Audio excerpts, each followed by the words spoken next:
Je vais vous raconter mon témoignage. Beaucoup d'entre vous réfléchiront à votre vie et verront si vos conversions sont vraies.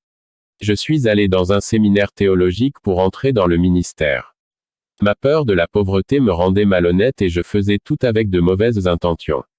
J'ai détourné beaucoup d'argent de l'Église pour mon usage personnel. Avec l'argent de l'Église, j'ai acheté des maisons, des voitures et ouvert 2 entreprises.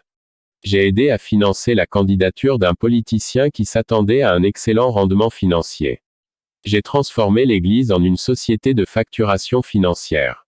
Je portais une montre de marque, une chaîne en or et des costumes coûteux.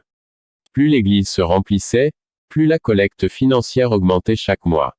J'ai marché dans les rues de la ville et une voix a parlé dans mon cœur pour aider les mendiants des rues. J'ai résisté à cette voix et je suis passé à côté des pauvres et des sans-abri vivant dans la rue. D'autres pauvres visitaient mon église. Ils avaient besoin d'aide, j'ai aussi refusé de les aider. Je pensais juste à moi, mon rêve était d'étendre mon ministère aux 4 coins du monde. Je voulais être connu et être une célébrité évangélique. La renommée était tout ce que je voulais atteindre. J'ai épousé un mannequin pour magnifier mon ego et attirer l'attention des membres de mon église. J'étais fier, je n'acceptais la correction de personne, même s'il était utilisé par Dieu. J'ai commencé à oindre des frères de mon église pour des postes. Et ceux qui m'idolâtraient étaient oints pour les offices de berger. J'ai travaillé avec des sorts brisés. J'ai enseigné à l'église si le chrétien n'avait pas une vie bénie, il était sous une malédiction parce qu'il n'était pas fidèle à donner la dîme et les offrandes. Tout cela était la façon dont j'avais l'habitude de collecter des fonds et par la suite de montrer ma richesse. J'ai prêché que la pauvreté est une malédiction et fait perdre le salut. Tout cela n'était que mensonge. J'ai prêché la malédiction héréditaire pour retenir les membres de mon église. J'ai dit que s'ils quittaient mon église, la malédiction tomberait sur leur vie. J'ai prononcé des malédictions sur beaucoup de ceux qui sont sortis de mon église. J'ai travaillé avec des objets sacrés, des huiles de guérison, des bracelets de victoire, de l'eau ointe, des clés de bénédiction, des tissus miracles et divers autres ustensiles. Avant ma corruption, j'assistais au service religieux de l'église pentecôtiste de Jérusalem de Dieu. Dieu m'a utilisé à l'époque où je me promenais réellement dans cette petite église. J'ai prié sur les gens et ils ont été guéris et des signes se produisaient. J'ai rêvé que j'étais en robe blanche et derrière moi se trouvait un homme en blanc qui me faisait faire les cures. Dieu a utilisé des personnes prophétiques pour me prophétiser que j'ai été choisi pour porter la vérité et que j'ai été appelé dans le ventre de ma mère. C'est alors que l'ego a commencé à grandir et à faire gonfler ma tête. Lorsqu'une personne aveugle de naissance a été guérie grâce à ma prière, je me suis dit que même si je ne suis qu'un membre sans valeur de cette église, je peux construire une œuvre plus grande que mon pasteur. Je suis plus habitué aux guérisons et aux miracles que lui. Je vais ouvrir une église qui grandira beaucoup plus que cette église-ci. J'ai décidé de m'inscrire dans un séminaire théologique. J'ai reçu la lettre de créance de l'évêque du conseil lui-même. Le cours a duré 4 ans et j'ai été sacré évêque et j'ai ouvert une église appelée Ministère apostolique conquérant du roi. Après avoir ouvert cette église, mon cœur se corrompait déjà. J'ai chassé les démons et j'ai prophétisé des paroles de percée et de possession miraculeuse de voitures, de maisons, d'appartements et de tout ce que le cœur de la chair désire. Le Saint-Esprit a souvent touché mon cœur pour parler de péché et de repentir. J'ai senti une voix qui m'a poussé à prêcher contre le péché. Une autre voix m'a dit de ne pas prêcher contre le péché car si je le faisais, je perdrais beaucoup de membres et je n'aurais pas l'argent pour satisfaire mes désirs. Je pourrais prêcher sur la guérison, les miracles, le bien-être, l'estime de soi et la prospérité. Je ne pouvais pas prêcher sur des thèmes qui parlaient de sainteté, de repentance, de vanité et de prière de peur de perdre des membres. J'ai continué à guérir, à chasser les démons et à prophétiser. J'étais dans le péché et pratiquais la prostitution. J'ai trahi ma femme avec les prostituées dans les pubs et les dancings. J'ai fait un rêve, cette fois c'était horrible. Je guérissais les gens et chassais les démons et derrière moi se trouvait un monstre exécutant les activités derrière moi. Mes robes blanches ont été tachées jusqu'à ce qu'elles soient toutes noires. Contrairement aux autres rêves où mon visage brillait comme s'il était transfiguré dans la gloire de Jésus, maintenant je pouvais voir mon visage devenir une forme de monstre. Dans le rêve, mon visage a séché et la chair a disparu, me transformant en squelette. Mon visage a été transfiguré dans la gloire de Satan, signifiant ma mort spirituelle. J'étais comme la vallée des ossements d'Ézéchiel, mort dans mes iniquités. Je me suis réveillé effrayé et le lendemain, j'ai reçu une invitation à prêcher dans une église. Je suis monté dans ma voiture et je suis allé à cette église. Un jeune homme a pointé une arme sur moi et a dit, « C'est un vol. » J'ai continué à conduire et il a tiré dans ma poitrine. J'ai commencé à perdre beaucoup de sang et j'ai heurté la voiture contre le mur. Je suis allé à l'hôpital et j'ai failli mourir. Ma blessure était grave, car la balle a touché mon cœur. En même temps que mon corps était à l'hôpital, j'étais en enfer avec mes mains enchaînées. J'ai dit au démon, « Je suis sauvé, je ne peux pas rester à cet endroit. » Les démons ont ri et ont dit, « Vous avez fait notre volonté sur terre, vous avez porté la sorcellerie sur les autels des chairs de vos églises. » Les démons m'ont battu, m'ont jeté dans le feu invisible qui a brûlé tout mon corps. Mon cerveau a grillé et de la fumée est sortie de mon corps. J'ai senti la chaleur des feux brûlants. J'ai été emmené dans une salle de torture. Un monstre m'attendait dans la cellule, m'a attrapé le cou pour m'étrangler. Il m'a arraché les yeux, ma langue et a écrasé mon corps au sol. La douleur que j'ai ressentie était immense, j'ai demandé la mort, mais je ne pouvais pas mourir. J'étais déjà mort spirituellement, mais je pouvais encore marcher. Mon corps a repoussé ma tête, mes yeux et ma langue qui avaient été auparavant brisés par le démon. Lorsque le démon tortionnaire s'est approché à nouveau, une voix a dit, « Assez. Ne le touchez pas. » J'ai ressenti un soulagement et un homme avec son corps de gloire s'est approché et a dit, « Je t'ai donné une limite pour tes péchés et toi, en tant que connaisseur de la vérité, tu as dépassé mes limites et donc tu es envoyé ici. » J'ai reconnu que c'était Jésus et j'ai demandé son pardon. Jésus avec un regard triste dit, « Le pardon n'est valable que sur terre, il n'y a plus d'opportunité pour ceux qui meurent. » Ces mots m'ont rendu triste. Jésus m'a rappelé toutes mes abominations que je pratiquais dans sa maison et le garçon que j'ai humilié pour ne pas avoir obéi à mes faux enseignements. Ce garçon étudiant la Bible a préféré obéir à la parole de Dieu et se détourner du péché. Je l'ai beaucoup persécuté et j'ai monté tous les membres de l'Église contre lui. Malgré ma persécution, il n'a pas quitté mon ministère, prouvant sa résistance spirituelle. Il était le seul à suivre la vérité, tandis que moi et mes membres suivions la tromperie de Satan. J'ai mis ce serviteur de Dieu en procès et Jésus m'accusait pour cette mauvaise chose que j'avais faite. Tout le mal que nous faisons sur terre est remboursé en enfer. À ce moment, sachant que je mettais toute l'Église en perdition, Jésus me montra en vision tout le troupeau heureux suivant un large chemin menant à la perdition éternelle. Pour la première fois, je versais des larmes sur moi-même. Tout le sentiment de culpabilité était sur moi. Et quand Jésus m'a montré certains de mes membres qui étaient morts en enfer, mon âme a souffert. Jésus m'a encore montré tous les noms des ouvriers qui se rassemblent avec moi dans le livre de l'enfer. Seul le garçon qui n'a pas suivi mes hérésies s'est échappé. Le nom du garçon que je considérais comme le plus rebelle n'était pas dans le livre noir. Jésus a dit, « Vous n'avez pas pleuré pour eux. Je vous accuse de la perdition de chaque membre de votre Église. J'exigerai leur sang de vos mains. Ressentez le fardeau de la responsabilité de chaque âme. » Quand Jésus a parlé, j'ai senti un grand poids sur mes épaules. Je ne pouvais pas me tenir debout et je suis tombé à genoux. Le fardeau de la responsabilité était sur moi. Jésus a porté la croix pour nos péchés. Il a également porté notre responsabilité sur ses épaules et n'a pas reculé et a été le plus grand berger qui a mené son troupeau à travers. À ce moment-là, j'ai été condamné pour avoir échoué dans ma mission. La culpabilité de chaque personne dans mon ministère est tombée sur moi. J'ai pleuré des larmes de sang en enfer pour la première fois à cause des moutons. Jésus m'a révélé à quel point les êtres humains sont précieux pour lui. L'argent n'a pas d'importance pour Jésus, ce ne sont que des billets de banque en papier pour hommes. Un jour, l'argent perdra sa valeur sur terre. J'étais l'évêque qui avait renversé les valeurs spirituelles. L'argent a reçu une plus grande priorité sur les membres de chaque église. Les humains ont une valeur infinie qu'ils doivent payer au prix du sang divin. Ni l'or, ni l'argent ne peuvent acheter une âme. Dans le monde spirituel, le matérialisme est sans valeur et périssable. L'âme est éternelle et sa valeur ne peut être mesurée en termes de richesse matérielle et de biens. La valeur de l'âme est incommensurable et quand la personne échange son âme contre de l'argent, les démons rient. Ici sur terre, les âmes n'ont aucune valeur. Les hommes prennent leur vie pour rien, ils méprisent la valeur de l'âme. Jésus m'a fait me sentir digne de l'enfer parce que j'étais l'un de ses bergers. Je me suis souvenu de la femme qui habitait près de chez moi. Elle est tombée malade, le Saint-Esprit a touché mon cœur plusieurs fois pour lui prêcher. Cette femme est morte sans salut alors que j'étais occupé par les affaires de l'Église.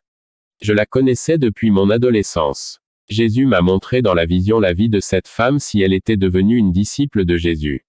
Si je lui avais prêché, elle serait missionnaire. J'ai dit à Jésus avec douleur dans ma conscience, je mérite cette place, je suis un rebelle, j'étais un faux pasteur, je ne suis pas digne d'être appelé chrétien. En voyant cette femme en enfer, j'étais désespéré. Elle m'a regardé et a demandé de l'aide. Plusieurs fois, le Saint-Esprit m'a montré la bonne direction pour que je ne pratique pas les mauvaises œuvres. J'ai continué mon chemin et j'ai refusé d'obéir jusqu'à ce que le Saint-Esprit m'ait abandonné, me laissant suivre mes convoitises. Et quand il s'est éloigné de moi, j'ai perdu ma sensibilité spirituelle, ne pouvant plus entendre sa voix. Mes cadeaux ont été retirés. Jésus a dit, même si vous avez trompé les membres de votre Église, pour ceux qui ont obéi à ma parole, j'ai opéré des miracles et des guérisons dans leur vie afin de ne pas perdre leur âme.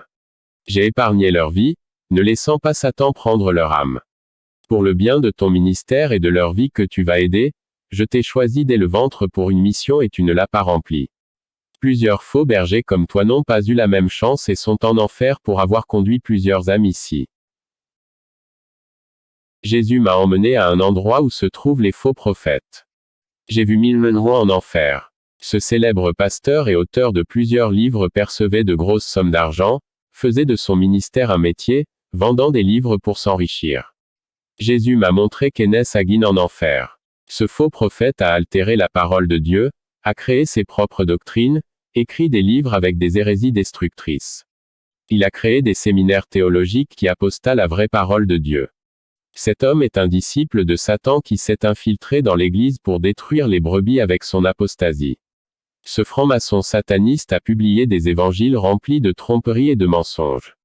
Sa doctrine est fausse et est habillée en beauté comme un loup habillé en mouton. Il a également parlé de son ravissement. Il n'a jamais été enlevé par Jésus est un menteur. Cet homme a interviewé un vrai serviteur de Jésus qui a été enlevé. Après avoir entendu ce frère, il lui a offert de l'argent pour publier son expérience. Ce chrétien était corrompu et Kenneth a copié son expérience en se faisant passer pour lui. Tout cela était pour vendre des livres et s'enrichir, prouvant aux gens qu'il est un homme privilégié pour être enlevé. Tout cela pour prouver que vous êtes un homme de Dieu. Il a fait cela pour recevoir le crédit de son ministère, prouvant que ces fausses doctrines portent la marque de l'approbation de Jésus. J'ai acheté beaucoup de livres à cet homme et j'ai fait des séminaires avec lui. Combien de personnes boivent aux fontaines sales de cet homme? Les eaux pourries et contaminées de ces enseignements qui causent des maladies spirituelles et dans les âmes de ceux qui boivent. Moi aussi j'ai été trompé par le faux évangile, je suis devenu un faux prophète et j'ai failli perdre mon salut. Si Jésus n'a pas voulu me délivrer de l'enfer, rien ne pouvait l'empêcher. Mes œuvres ont été réprouvées par leur feu. Jésus m'a sorti de l'enfer, il a emmené mon esprit chez un éditeur de livres évangéliques. Là, j'ai vu de fausses Bibles et de faux livres. Ces auteurs sont célèbres et bien connus comme les revivalistes, conférenciers, cruzadistas, apôtres, révérends et évêques. Tous les livres sont écrits par ces hommes, aucun homme de Dieu n'était là. Celui qui prêche la vérité ne vend pas son savoir, il reçoit et donne gratuitement. Le Seigneur Jésus m'a emmené dans une école de séminaires évangéliques et il m'a aussi dit que les cours sont remplis de fausseté et de doctrines mensongères. Et que ces hommes avaient le même but, répandre leurs hérésies destructrices à travers des livres et des CD de musique. Jésus et moi sommes redescendus en enfer. Il m'a dit, tout ce qui est faux et contraire à sa parole est en enfer. J'étais paralysé en voyant tant de livres d'évangiles en enfer. Aucun d'eux ne mène au salut. Ils ne servent qu'à enrichir les faux prophètes. J'ai vu des CD de gospel de divers chanteurs en enfer avec leurs images sur les pochettes. J'ai rencontré plusieurs chanteurs en enfer quand Jésus m'a montré une partie de l'enfer où se trouvent tous les chanteurs de gospel. Jésus a dit, ce ne sont pas mes chanteurs, ils ne m'ont jamais loué. Ils ont vendu mon nom, ce sont des agents du nouvel ordre mondial répandant des mensonges dans leurs chansons. Ils leur ont demandé de l'argent pour louer mon nom et ont vécu une vie comme la chanteur du monde qui vivent dans la luxure. Ils chantent pour gagner leur gloire, devenant des stars à idolâtrer, se créant des fan clubs. Cet évangile impur, sans renoncement, ne vient pas de moi et appartient au monde de l'Évangile. Je n'ai jamais reçu leurs louanges profanes qui sont touchés par les démons de l'enfer. Jésus m'a dit ces choses, tandis que les démons tourmentaient les chanteurs d'Évangile. Les démons poussaient un fer chaud dans la gorge de ces chanteurs qui dépassaient leurs coups. Pourtant, les démons se sont moqués d'eux en les forçant à chanter leurs louanges. La voie qu'ils suivent est fausse, créée par Satan pour tromper les élus. Tout ce qui est tiède, Jésus l'abhorre. Ces chanteurs ont volé la gloire de Jésus avec des pasteurs célèbres qui sont des célébrités. Jésus m'a montré en enfer les faux cours de séminaire des livres enseignés sur terre. Nombreux sont les disciples produits par ces faux séminaires. J'ai été formé avec ces séminaires pour aider à répandre la tromperie. Même sans le savoir, je coopérais avec le mal. Dans ma tête, je prêchais la vérité. J'ai vu de nouveaux cours de faux séminaires être projetés en enfer pour monter sur terre dans les années à venir. Les démons apporteront plus d'hérésie sur la terre, inspirant les faux prophètes dans leurs livres. J'ai vu un démon posséder le corps d'un faux berger. Il a commencé à psychographier sur un papier, puis à écrire un livre. Les disciples du diable se disent serviteurs de Dieu, déguisés en brebis pour semer la graine du mal dans leur cœur. Ils sont préparés dans ces séminaires à entrer dans nos églises avec des nouveautés, des innovations et une connaissance inconnue des Écritures. Son but est de détruire la foi de la Sainte Parole. Ils sont connus pour leur travail et célèbres dans les médias. Ils peuvent influencer et attirer les foules à leurs réunions. Le Seigneur Jésus m'a montré une armée de chrétiens tous armés et dispersés aux quatre coins du monde. Aucun d'eux n'est un vrai chrétien, leurs armes viennent des ténèbres. Cette armée est entraînée par son général Satan pour le projet de haute contamination spirituelle de l'Église. Ce sont des enfants de l'Antéchrist qui ont été élevés pour empêcher l'Église d'être sauvée. Comment les vrais guerriers de Jésus doivent-ils agir? Ne laissez pas ces faux ministres prêcher dans vos églises à cause de la renommée. Les églises risquent fort d'être contaminées. L'absence du don de discernement a permis à ces faux prophètes d'entrer. Le mensonge doit être démasqué par la puissance du Saint-Esprit. Le feu de Dieu prouvera les fausses œuvres de ces hommes et les brûlera comme de la paille pour les reprendre. La flamme spirituelle du discernement accompagne ceux qui prient. La lumière du Saint-Esprit illuminera les serpents qui sont cachés dans l'obscurité, révélant leurs plans cachés. Ces serpents sont les messagers du diable. Ceux qui ont le Saint-Esprit sentiront la présence du mal et du danger et sauront qu'ils viennent du malin et non de Dieu. Ne laissez pas votre flamme spirituelle s'éteindre. Lorsque vous serez dans les ténèbres spirituelles, vous resterez avec les serpents de la nuit, car dans les ténèbres vous ne pourrez pas voir ces serpents.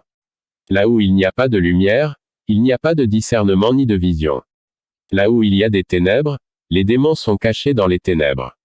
L'Église qui a perdu la vue ne peut pas voir le danger de la nuit noire.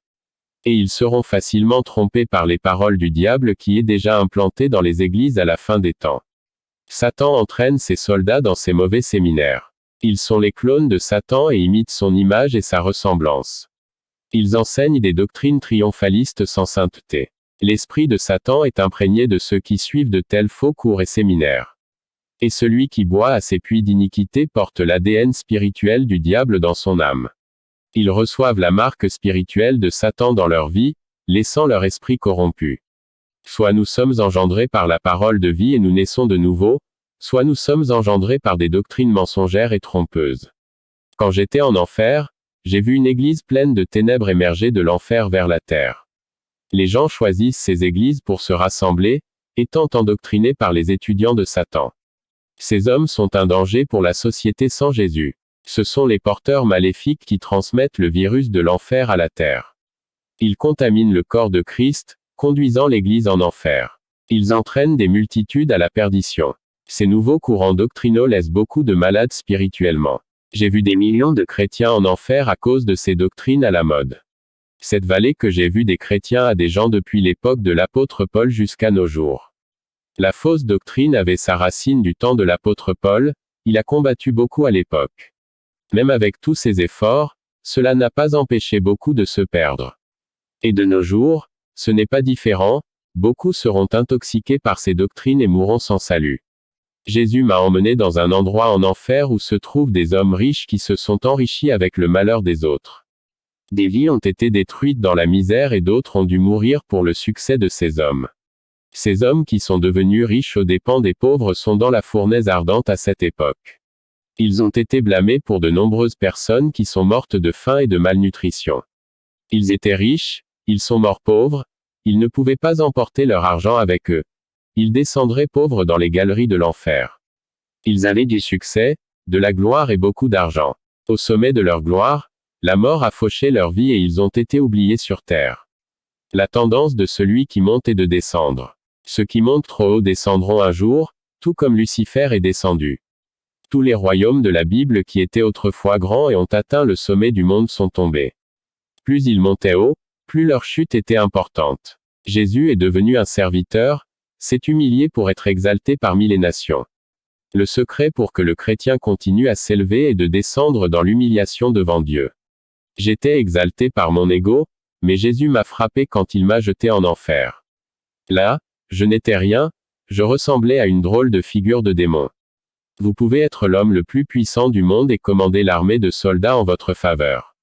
Quand vous arriverez en enfer, vous ne serez qu'une âme comme n'importe quelle autre personne. Il n'y a pas de différence entre le président et un sans-abri en enfer. Tous deux sont morts sans Jésus, la souffrance est la même pour tous. La même flamme qui brûle le corps du riche brûlera le corps du pauvre. J'ai vu en enfer un homme riche et un homme pauvre souffrir ensemble, côte à côte. Tous deux ont été carbonisés par le feu et sont devenus comme du charbon de bois brûlant. Mes narines ne pouvaient pas supporter la puanteur de la charogne en enfer. J'étais dégoûté par l'odeur de chair pourrie des gens fiers, ils puaient et des morceaux de leur chair tombaient par terre pleins de vers. J'étais fier, maintenant je suis humble. J'ai vu des mannequins et des reines de beauté en enfer. De leur corps exsudait une forte puanteur de charogne. Ils se vantaient de leur beauté et méprisaient les gens qui n'avaient pas leur beauté. En enfer, ils ont ressenti leur propre dégoût face aux blessures qu'ils ont ouvertes sur diverses parties de son corps. Les peaux de ces reines de beauté sont tombées au sol, leurs chairs ont fondu à cause de la chaleur du feu, leur beauté n'ont pas prévalu en ce lieu. Jésus m'a sorti de l'enfer et est monté avec moi au ciel. J'entrais dans une merveilleuse ville aux rues de diamants et d'or où ni la mythe ni la rouille ne corrompent, et où les voleurs ne pénètrent ni ne dérobent. Par mes œuvres, je ne méritais pas d'être à cet endroit. J'ai été très ému lorsque Jésus a dit à l'ange d'écrire mon nom dans le livre de vie pour la première fois. Mon nom n'a jamais été écrit dans ce livre, en dépit d'être un évêque. Pour y entrer, il faut être saint et marcher sur le chemin qui est étroit. Sans renoncement, il n'y a pas de paradis pour les chrétiens. Jésus m'a dit le vrai sang de la prospérité. Ce n'est pas terrestre mais céleste. Pour obtenir cette prospérité du ciel, vous devez rejeter les richesses de ce monde. J'ai vu l'héritage spirituel que Jésus a laissé à l'Église. Ce sont des demeures d'or gardées pour chaque serviteur fidèle qui vit encore sur terre. L'Église ne cherche pas ce qui est éphémère. Cherchez ce qui est éternel, tout sur terre passe et est périssable. Les trésors du ciel sont accumulés pour les saints qui travaillent pour Dieu et vivent la vérité. Toutes ces richesses sont dans le ciel où la mythe ni la rouille ne se consument. Il n'y a pas de voleur là-bas pour voler vos trésors que Dieu a gardés pour vous. Sur terre, les richesses terrestres rassemblées sont consommées par les mythes et la rouille. Les richesses de la terre ne peuvent pas être transportées dans l'éternité quand on meurt. Les richesses des enfants de Dieu sont éternelles et attendront toujours que leur propriétaire soit livré à tous ceux qui conquièrent. Jésus a dit qu'il remettra les récompenses aux gagnants en personne. Jésus m'a conduit à la rivière cristalline et m'a dit, « Entrez-y et recevez la purification. » Lorsque vous mettez vos pieds dans ces eaux, une nouvelle créature naîtra qui ne sera pas la même personne lorsque vous reviendrez sur terre. Je suis entré dans la rivière et Jésus m'a dit de marcher vers l'avant. Plus j'avançais, plus je m'enfonçais. De la taille, le niveau de l'eau monta jusqu'à ma poitrine jusqu'à ce que je m'y enfonce. Je ne sentais pas mes pieds sur le sol. Jésus a dit, tout comme ces eaux sont, ainsi en est-il dans le monde spirituel. Ceux qui prient et recherchent ma présence approfondiront dans la grâce. Les profondeurs de mon mystère sont pour ceux qui prennent plaisir en moi et ne cessent de m'adorer. Guillemets double. J'ai continué à marcher jusqu'au fond de la rivière, mon corps a flotté et j'ai été conduit à l'est vers une lumière blanche. J'ai senti une fraîcheur, ces eaux nettoyaient et purifiaient mon âme. Je ne pouvais pas marcher à cause du courant qui me guidait vers l'est. Ces eaux ont comblé mon vide et apaisé ma soif. Jésus a dit, l'homme qui recherche ma présence approfondira sa vie spirituelle. Le courant de mon esprit le guidera, prenant le contrôle de la vie de mes serviteurs. Tous ceux qui me donnent leur vie, Mon esprit prend le relais. Cette lumière blanche vous a vu à l'est est mon esprit. Les eaux qui vous ont trempé sont ma parole. Tous ceux qui me cherchent seront attirés et amenés à mon esprit. Ceux qui meurent au monde sont guidés par mon esprit. Plongez dans ces eaux. J'ai plongé et quand j'ai ouvert les yeux j'étais déjà sur terre. J'étais mort un jour, j'ai vu le paradis et l'enfer. Les médecins ont retiré la balle de ma poitrine lors de cette opération compliquée. J'ai passé quelques jours à l'hôpital pour me remettre de ma blessure. Pendant les jours où j'étais à l'hôpital, de nombreux malades sont morts. J'ai vu des démons rassembler les âmes qui s'en allaient. C'était terrifiant d'entendre les cris que ces âmes poussaient lorsque les démons venaient les chercher. Le Seigneur m'a permis de voir tout ce qui se passait à ce moment-là. Une adolescente de 15 ans a été hospitalisée. Sa santé était grave, et je suis sorti de ma chambre et j'ai demandé au médecin de me laisser lui dire quelques mots. J'ai prononcé des paroles de salut et de vie éternelle. Cette fille avait la foi et a accepté le salut. Elle était très contente et heureuse de mes paroles sur la demeure éternelle. Je retournai dans mon lit et restai dans ma chambre. La fille était heureuse, mais le lendemain, elle est décédée. J'ai vu une lumière blanche rayonner de sa chambre. C'était la présence de l'ange venu chercher son âme. Elle était enveloppée de lumière et s'élevait lentement. Elle traversa le plafond de l'hôpital et disparut. Je commençais à voir le monde spirituel. De l'autre pièce je savais ce qui se passait dans la chambre de cette fille. Bien sûr, tout cela était la permission de Dieu. J'étais confus, je ne comprenais pas ce qui était arrivé à la jeune fille jusqu'à ce que les médecins apportent la nouvelle de la mort de la jeune fille. Puis j'ai commencé à comprendre le sens de cette vision. La jeune fille était morte au moment de ma vision et a été sauvée. Si je n'avais pas parlé de Jésus, j'aurais perdu cette âme. J'ai vu beaucoup d'âmes à l'intérieur de l'hôpital être englouties en enfer. Les démons profitent du fait que l'hôpital est un lieu pour les malades, où il n'y a pas de diffusion de la parole de Dieu. Donc, cet endroit est une grange d'âmes attendant d'être livrées aux démons. Beaucoup de ceux qui y arrivent viennent avec des blessures accidentelles ou malades. Étant le problème grave, ils viennent au bord de la mort. Et de nombreux croyants ont été découragés d'entrer dans les hôpitaux et d'apporter l'espoir du salut à ceux qui sont sur le point de mourir. Les âmes quittent l'hôpital perdu et condamnées à l'enfer. Quand j'ai récupéré de ma blessure, je suis retourné travailler dans mon église. J'ai changé le nom de l'église et enlevé le nom qui exaltait le ministère. J'ai mis un autre nom dans mon église à travers l'alliance que j'ai faite avec Jésus. Mon église s'appelait l'Alliance éternelle. Je suis parti de rien, j'ai dû me débarrasser des fausses doctrines et réapprendre la parole. J'ai dû oublier tout ce que j'avais appris au séminaire et me rééduquer. J'ai changé la doctrine de l'Église et j'ai perdu 60% des membres. Ils n'ont pas soutenu la vraie doctrine et moins de la moitié des membres sont restés dans mon Église. Ceux qui sont restés ont remarqué mon changement et ont vu ma simplicité. Je me suis souvenu des paroles de Jésus qui ont dit au sujet de la naissance spirituelle de ma personne. De nombreux pasteurs qui ont étudié avec moi dans le faux séminaire, lorsqu'ils ont entendu mon témoignage, m'ont fermé les portes de leurs églises pour m'empêcher de partager mon témoignage à leurs membres et d'être couverts de honte pour leur propre conduite. D'autres ont dit que je scandalisais les séminaires et que beaucoup d'entre eux échouaient car personne d'autre ne voulait suivre des cours dans leur séminaire ou acheter leurs livres. J'ai été menacé de mort par la franc-maçonnerie qui propose ces cours et séminaires théologiques. J'ai dû quitter mon pays et déménager ailleurs. Je vis à Ostrava, en République tchèque, loin des prédicateurs de la prospérité et des chanteurs de gospel. Ici où je vis, les chrétiens renoncent à prêcher la vérité. Ils s'éloignent lentement. La froideur s'est emparée de ce pays. Je demande à tous de m'aider à diffuser ce témoignage et à alerter tous ceux qui suivent le faux évangile des chanteurs et bergers célèbres. Que Jésus bénisse chacun. Amen.